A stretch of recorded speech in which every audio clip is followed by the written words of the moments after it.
નમસ્કાર મિત્રો, હું રાજેશ ભાસ્કર આપ સૌનું યુટ્યુબમાં આપણી આ ચેનલ પર સ્વાગત કરું છું.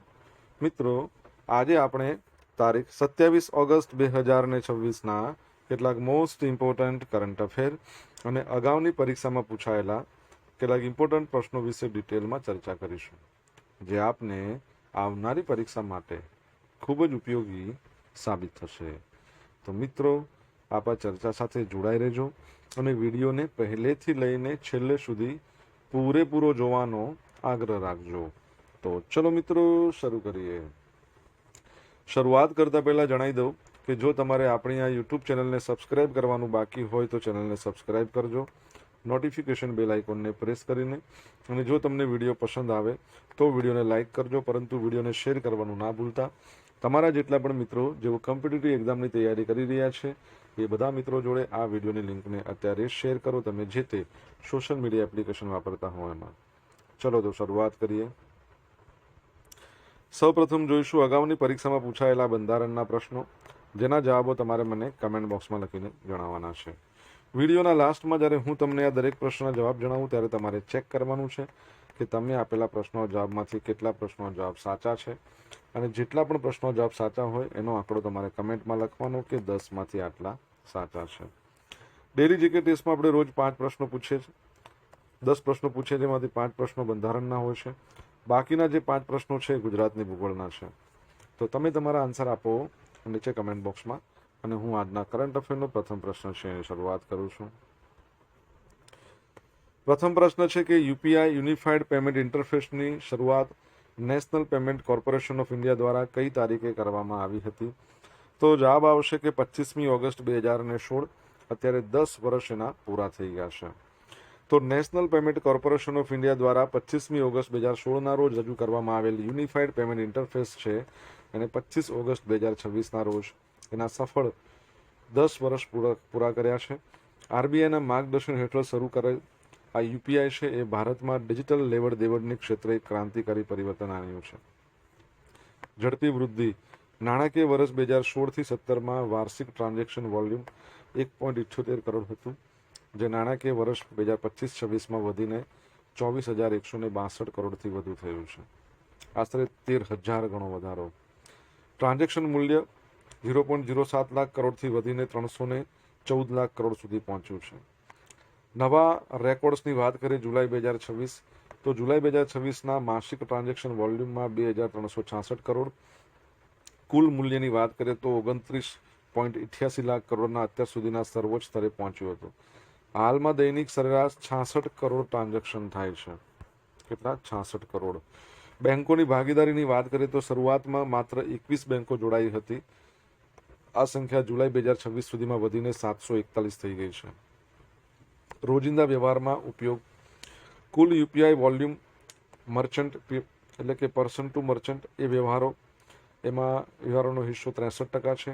નાણાકીય વર્ષ 2025-26માં P2Mના 86% વ્યવહારો 500 રૂપિયાથી ઓછી રકમના હતા, જે નાના રિટેલ ખરીદીમાં યુપીઆઈનો ઉપયોગ દર્શાવે છે.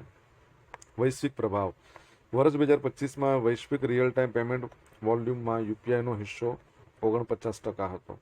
હાલમાં યુપીઆઈ વિશ્વના 11 દેશોમાં છે: UAE, France, Bhutan, Sri Lanka, Nepal, Singapore, Mauritius, કતાર, કંબોડિયા. આપણે ભણ્યા હતા કે ગ્રીસ 10મા નંબરનો હતો, 11મું માલદીવ્સ.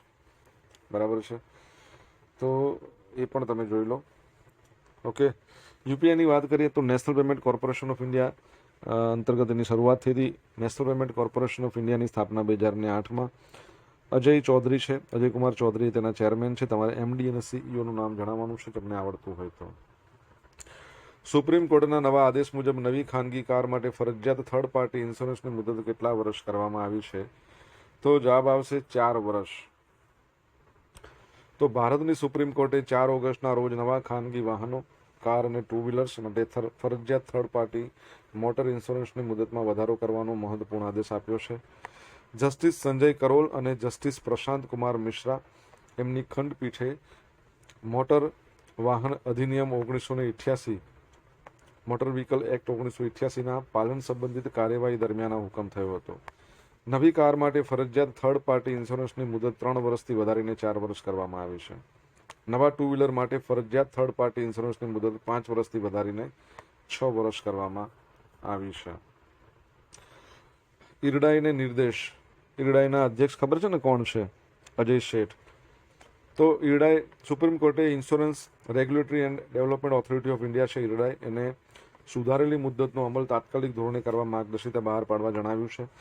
નવા અમલીકરણ પગલાં. વીમા વગર ચાલતા વાહનોને અટકાવવા માટે નો ઇન્સ્યોરન્સ નો ફ્યુઅલ પાયલોટ પ્રોજેક્ટ શરૂ કરવાનો પ્રસ્તાવ મૂકવામાં આવ્યો છે. ટેકનોલોજીનો ઉપયોગ. વાહનોની ઓળખ માટે automatic number plate recognition camera છે અને રાષ્ટ્રીય વાહન રજિસ્ટ્રેશન ડેટાબેઝ છે વાહન. આ ઉપરાંત ઇન્સ્યોરન્સ ઇન્ફોર્મેશન બ્યુરો, એ બધાને સાંકળવાની યોજના બનાવવામાં આવી રહી છે. સુપ્રીમ કોર્ટની વાત છે. તમને ખબર છે કે હાલમાં આપણા જે CGI છે 53મા નંબરના છે. નામ તમારે જણાવવાનું છે કમેન્ટમાં લખીને. આંધ્રપ્રદેશના વિશાખાપટ્ટનમ ખાતે બ્રિક્સ રમતગમત મંત્રીઓની બેઠક યોજાઈ ગઈ.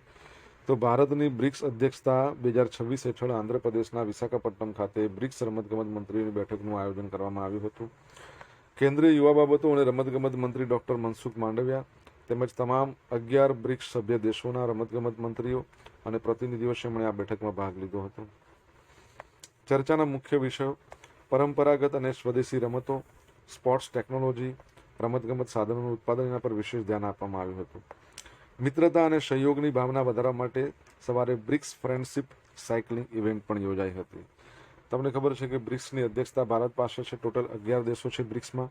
Brazil, Russia, India, China, South Africa, Iran, Ethiopia, Egypt, પછી UAE, ઇન્ડોનેશિયા અને સાઉદી અરેબિયા.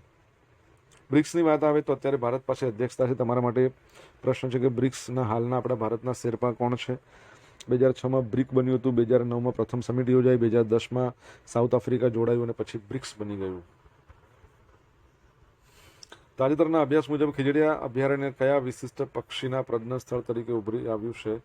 તો જવાબ આવશે બ્લેક નેકડ સ્ટોર્ક. તો ગુજરાતમાં જામનગર જિલ્લામાં આવેલું છે રામસર સાઇટ ખીજડીયા પક્ષી અભયારણ્ય. એમાં બ્લેક નેકડ સ્ટોર્ક એ પક્ષીનું સફળ પ્રજનન નોંધાયું છે. Gujarat ecological education and research Gir foundation. જો આ ગીર ફાઉન્ડેશનને ગીરના નેશનલ પાર્ક જોડે કશું લેવા દેવા નથી, ગીર સોમનાથ જિલ્લા સાથે કશું લેવા દેવા નથી. આ એક ફાઉન્ડેશન છે જેનું હેડક્વાર્ટર છે ગાંધીનગરમાં. 1982માં એની સ્થાપના થઈ અને એના જે ચેરમેન છે ને એ હંમેશા આપણા CM હોય, હાલમાં શ્રી ભૂપેન્દ્રભાઈ પટેલ. તો ગીર ફાઉન્ડેશન દ્વારા જુલાઈ 2024થી 2025 દરમિયાન કરાયેલા અભ્યાસના અહેવાલમાં આ વિગતો સામે આવી છે. પ્રજનન સફળતા. 21થી 23 પક્ષીઓની વસ્તીમાંથી નોંધાયેલા 4 માળા દ્વારા 8 નવા બચ્ચાનો સફળતાપૂર્વક ઉમેરો થયો છે. માળાની પસંદગી. પક્ષીઓએ માળા બનાવવા માટે નેલ્ટુમા જુલીફ્લોરા, એટલે આપણે સાદી ભાષામાં ગાંડો બાવળ કહીએ છીએ, એનો ઉપયોગ કરીને 3 થી 4.5 મીટરની ઊંચાઈ માળા બાંધ્યા હતા. વણતુક. નર અને માદા બંનેની માળા સંભાળમાં 94% પરસ્પર તાલમેલ હતો. પ્રકાશન. સંશોધન અહેવાલ 27 જુલાઈના રોજ જર્નલ ઓફ થ્રેટેન્ડ ટેક્સામાં પ્રકાશિત થયો હતો. ઓકે, તમને રામસર સાઇટની વાત આવી એટલે તમને ખબર છે ગુજરાતમાં ટોટલ 5 હવે તો રામસર સાઇટ થઈ ગઈ છે. એક નળ સરોવર, થોળ પક્ષી અભયારણ્ય, ત્રીજા નંબર પર, ત્રીજા એટલે કે બીજા ત્રીજા ચોથા તો સાથે જ છે વઢવાણા, ખીજડીયા અને છેલ્લે છારીઢંઢ. મને કહો આપણા ભારતમાં 101 રામસર સાઇટ છે, છેલ્લે 101મા નંબરની રામસર સાઇટ કઈ બને છે? કેન્દ્રીય કેબિનેટે જમ્મુ કાશ્મીર અને લદ્દાખ હાઈકોર્ટની 3જી કાયમી બેન્ચ કયા સ્થળે સ્થાપવાની મંજૂરી આપી છે? તો જવાબ આવશે લદ્દાખમાં. તો કેન્દ્રીય કેબિનેટે 20 ઓગસ્ટ 2026ના રોજ કેન્દ્રશાસિત પ્રદેશ લદ્દાખ ખાતે જમ્મુ કાશ્મીર અને લદ્દાખ હાઈકોર્ટની કાયમી બેન્ચ સ્થાપવાની મંજૂરી આપી છે. હાલમાં આ હાઈકોર્ટ શ્રીનગર અને જમ્મુ ખાતેથી કામગીરી કરે છે અને લદ્દાખ સ્થિત બેન્ચ તેની 3જી પીઠ બનશે. સંયુક્ત હાઈકોર્ટ. જમ્મુ કાશ્મીર અને લદ્દાખ હાઈકોર્ટ એ બંને કેન્દ્રશાસિત પ્રદેશો માટેની એક કોમન ન્યાયિક સંસ્થા છે. ચંદીગઢ પોતે પણ આપણું UT છે, બરાબર, એની પણ પછી લદ્દાખ પોતે આપણું UT છે, તો લદ્દાખની, જમ્મુ કાશ્મીરની, ઓકે, બંનેની, જમ્મુની થઈ, કાશ્મીરની થઈ અને લદ્દાખની 3 થઈ. જે રીતે હરિયાણાની અને પંજાબની જે છે એ ચંડીગઢમાં છે, ચંદીગઢ પોતે UT પણ છે. ન્યાયિક સરળતા. લદ્દાખના લેહ અને કારગિલ જેવા દુર્ગમ અને ઊંચાઈવાળા વિસ્તારોમાં અરજદારોને હવે ન્યાય માટે શ્રીનગર કે જમ્મુ સુધી લાંબુ થશે નહીં.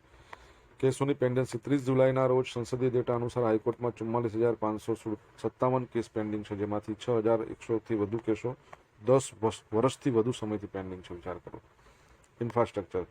લદ્દાખના 10 સબ ડિવિઝનમાંથી હાલમાં માત્ર 5 સબ ડિવિઝન ઝાંસ્કાર, સુંકુ, ખાલસી, નુબ્રા અને દ્રાસમાં જ અદાલતી ઇન્ફ્રાસ્ટ્રક્ચર અવેલેબલ છે. જમ્મુ કાશ્મીર તમને ખબર છે એમાંથી યુનિયન ટેરેટરી બની ગયું લદ્દાખ. જમ્મુ કાશ્મીર પોતે પણ યુનિયન ટેરેટરી બની ગયું 31 ઓક્ટોબર 2019. કોણ છે હાલમાં લદ્દાખના લેફ્ટનન્ટ ગવર્નર? ખેલો ઇન્ડિયા સંવાદ. ખેલ કી બાત પીએમ કે સાથનું આયોજન. તો કેન્દ્રીય યુવા બાબત અને રમતગમત મંત્રાલયના હેઠળ મેરા યુવા ભારત, માય ભારત, એના દ્વારા 27 ઓગસ્ટના રોજ, એટલે આજની વાત છે, પંજાબ, હરિયાણા, ચંદીગઢના દરેક જિલ્લામાં 2 કોલેજોમાં ખેલો ઇન્ડિયા સંવાદ છે, સામવેદ નથી, સંવાદ, ખેલ કી બાત પીએમ કે સાથ, એનું આયોજન કરવામાં આવશે. આ પ્રોગ્રામનો મુખ્ય હેતુ યુવાનોને રમતગમત, ફિટનેસ અને રાષ્ટ્રીય વિકાસ વિઝન સાથે જોડવાનો છે. વર્ચ્યુઅલ સંબોધન. યુવાનો આ કાર્યક્રમ દ્વારા વડાપ્રધાન નરેન્દ્ર મોદીનું વર્ચ્યુઅલ સંબોધન સાંભળશે. ડિજિટલ પ્લેટફોર્મ અને સૂચનો. ભાગ લેનાર યુવાનો માય ભારત પોર્ટલ પર રજીસ્ટર કરવા પોતાના સૂચનો આપવા માટે પ્રોત્સાહિત કરવામાં આવશે. ક્વિઝ સ્પર્ધા અને કાર્યક્રમ દરમિયાન વિકસિત Bharat young leaders dialogue quiz 2027 એનો પણ પ્રચાર કરવામાં આવશે. ખેલો ઇન્ડિયાની વાત કરીએ તો એના અંતર્ગત ટોટલ 7 રમતો થઈ ગઈ છે. હવે આ વર્ષની ખેલો ઇન્ડિયા યુથ ગેમ્સ ક્યાં યોજાવાની છે તમને ખબર હોય તો કમેન્ટ બોક્સમાં લખીને જણાવો. સોશિયલ મીડિયાના માધ્યમથી તમે મારી સાથે કનેક્ટ રહી શકો છો. ઇન્સ્ટા આઈડી છે આપણું rajesh.i.bhaskar, ફેસબુક આઈડી છે RI ભાસ્કર અને ટેલિગ્રામ ચેનલ છે આપણી રાજેશ ભાસ્કર, જ્યાં તમને ડેલી કરંટ અફેરની PDF મળશે અને પોલ્સ પણ રમવા મળશે. જો ભણવાની મજા આવી હોય તો વિડીયોને લાઇક કરો, તમારા મિત્રો જોડે વિડીયો લિંકને શેર કરો, ચેનલ સબસ્ક્રાઇબ કરો અને બાકી તો સબસ્ક્રાઇબ કરો, નોટિફિકેશન બેલ આઇકોનને પ્રેસ કરીને. ભારતની પ્રથમ 100% સ્વદેશી AK-203 અસોલ્ટ રાઇફલને શું નામ આપવામાં આવ્યું છે? તો જવાબ આવશે શેર. તો ઉત્તર પ્રદેશના અમેઠી સ્થિત કોરવા ઓર્ડિનન્સ ફેક્ટરી ખાતે Indo Russian rifle private limited દ્વારા ભારતની પ્રથમ 100% સ્વદેશી AK-203 બરાબર છે અસોલ્ટ રાઇફલ, જેનું શેર નામ આપ્યું, એનું સફળ પરીક્ષણ કરવામાં આવ્યું. આ પ્રોટોટાઇપ સંપૂર્ણપણે ભારતીય કાચા માલ અને ઘટકોનો ઉપયોગ કરીને તૈયાર કરવામાં આવ્યો છે. રાઇફલની ક્ષમતા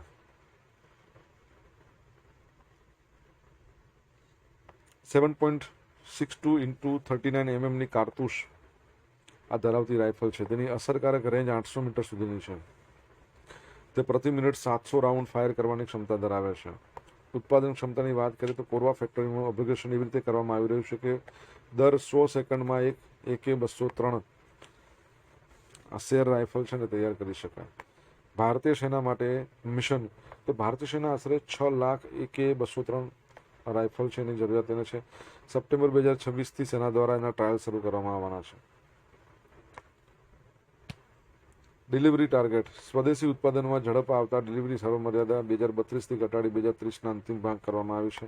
સહયોગ. ભારત અને રશિયાના ક્લાસનિકોવ વચ્ચે આ દ્વિપક્ષીય પ્રોજેક્ટમાં 2018માં શરૂ કરવામાં આવ્યો હતો. બરાબર, તો એ બાબત યાદ રાખજો. આગળ વધીએ આપણે. ભાવના કંઠ બન્યા ભારતના પ્રથમ મહિલા ફાઇટર કોમ્બેટ લીડર. તો ભારતીય વાયુસેનાના સ્ક્વોડ્રન લીડર છે ભાવના કંઠ. ભારતીય વાયુસેનાના ચીફ કોણ છે એકવાર કહી દો કમેન્ટમાં લખીને. તો ભાવના કંઠે 6 ઓગસ્ટના રોજ ફાઇટર કોમ્બેટ લીડર કોર્સ પૂરો કર્યો અને ઇતિહાસ રચ્યો છે. તેઓ ભારતીય વાયુસેનામાં FCI કોર્સ સફળતાપૂર્વક પૂર્ણ કરનાર દેશના પ્રથમ મહિલા ફાઇટર બન્યા છે, ફાઇટર પાયલોટ છે. મધ્યપ્રદેશના ગ્વાલિયર સ્થિત છે tactics and air combat development establishment, ત્યાં કઠિન તાલીમ પૂર્ણ કરી છે FCL કોર્સ. આ 20 અઠવાડિયાનો એક એડવાન્સ તાલીમનો પ્રોગ્રામ છે. ઇન્ડિયન એરફોર્સમાં સૌથી પસંદગીયુક્ત કોર્સ માનવામાં આવે છે. માત્ર પસંદગીના 1% પાયલોટ જ આ કોર્સ પૂરો કરી શકે છે. ભાવના કંઠની વાત કરીએ, જૂન 2016માં ભારતના પ્રથમ મહિલા ફાઇટર પાયલોટ બન્યા હતા. એમની જોડે અવની ચતુર્વેદી પણ હતા, મોહના સિંહ પણ હતા. 2019માં તેઓ દિવસના સમયે કોમ્બેટ મિશન માટે ક્વોલિફાય થનાર પ્રથમ મહિલા પાયલોટ હતા. એમણે MiG-21 અને સુખોઈ 30 MKY ફાઇટર વિમાનો ઉડાડ્યા છે. 8 માર્ચ 2020, 8 માર્ચ એટલે કે આંતરરાષ્ટ્રીય મહિલા દિવસ. એ વખતે એમને નારી શક્તિ પુરસ્કારથી નવાજવામાં આવ્યા હતા અને 26 જાન્યુઆરી 2021માં વાયુસેનાના ટેબ્લોમાં ભાગ લેનાર પ્રથમ મહિલા પાયલોટ બન્યા હતા. એ પણ યાદ રાખજો.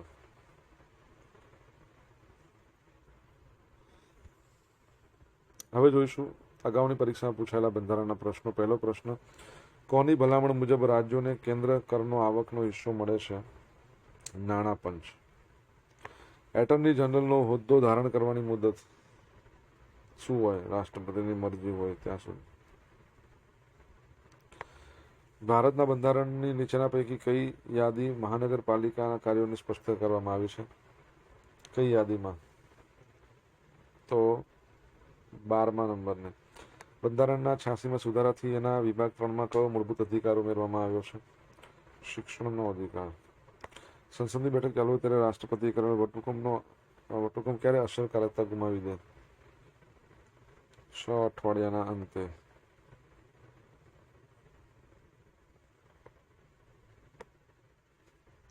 હવે મિત્રો જોઈશું અગાઉની પરીક્ષામાં પૂછાયેલા ગુજરાતની ભૂગોળના પ્રશ્નો. પહેલો પ્રશ્ન, ગુજરાતના નીચેના પૈકી કયા બંદરનો મત્સ્ય બંદર તરીકે વધુ વિકાસ થયો છે? તો વેરાવળ.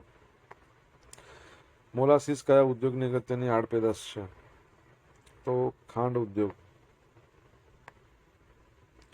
કાથો બનાવવા માટે કાચા માલ તરીકે નીચેનામાંથી પૈકીનો ઉપયોગ થાય છે? તો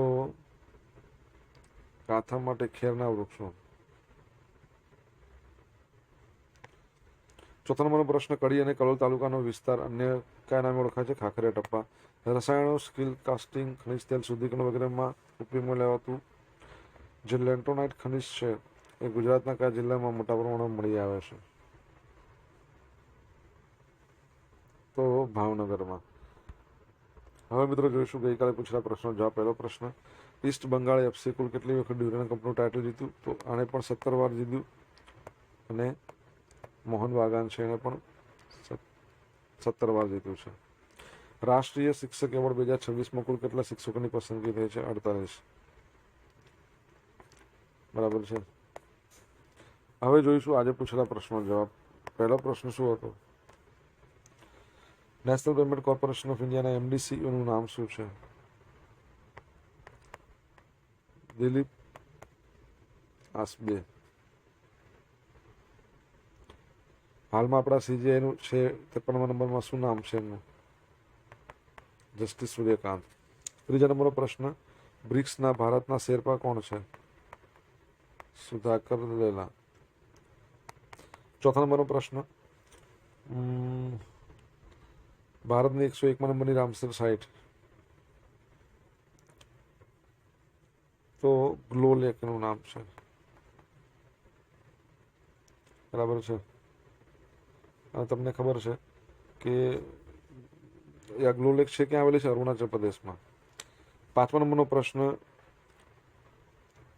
લદ્દાખના લેફ્ટનન્ટ ગવર્નરનું નામ શું છે?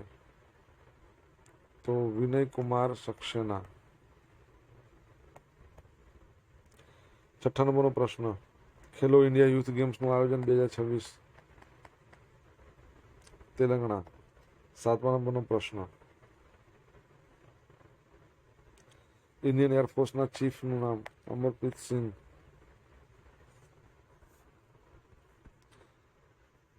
હવે મિત્રો જોઈશું ગઈકાલના કરંટ અફેરમાંથી પૂછેલા કેટલાક ઇમ્પોર્ટન્ટ પ્રશ્નો જેના જવાબો તમારે કમેન્ટમાં લખવાના. પહેલો પ્રશ્ન, નીતિ આયોગના તાજેતરના રિપોર્ટ અનુસાર 15 થી 29 વર્ષના કેટલા કરોડ યુવાનોને નીટ એટલે કે not in education employment training શ્રેણીના છે? જવાબ આવડે તો કમેન્ટમાં લખજો. સેકન્ડ પ્રશ્ન, દિવ્યાંગ કર્મચારીઓને ભરતીમાં અનામતનો લાભ આપવાની નીતિને ઘડવા માટે રચાયેલી જે કમિટી હતી એના અધ્યક્ષ કોણ? તો જો તમને જવાબ આવડે તો કમેન્ટ બોક્સમાં લખીને જણાવી શકો છો. તો અહીંયા આપણે સ્ટોપ કરશું. આ હતા આજના દિવસના કેટલાક મોસ્ટ ઇમ્પોર્ટન્ટ કરંટ અફેરના અગાઉની પરીક્ષામાં પૂછાયેલા કેટલાક ઇમ્પોર્ટન્ટ પ્રશ્નોના જવાબોની સાથે. આશા રાખું બધાને ભણવાની મજા આવી હશે. મજા આવી હોય તો વિડીયોને લાઇક કરો, તમારા મિત્રો જોડે વિડીયોની લિંકને શેર કરો. આપણી બંને યુટ્યુબ ચેનલ રાજેશ ભાસ્કર ટુને સબસ્ક્રાઇબ કરો, નોટિફિકેશન બેલ આઇકોનને પ્રેસ કરીને. તો મિત્રો thank you so much for watching this video. Have a nice day. જય હિન્દ, જય ભારત, જય ગરવી ગુજરાત.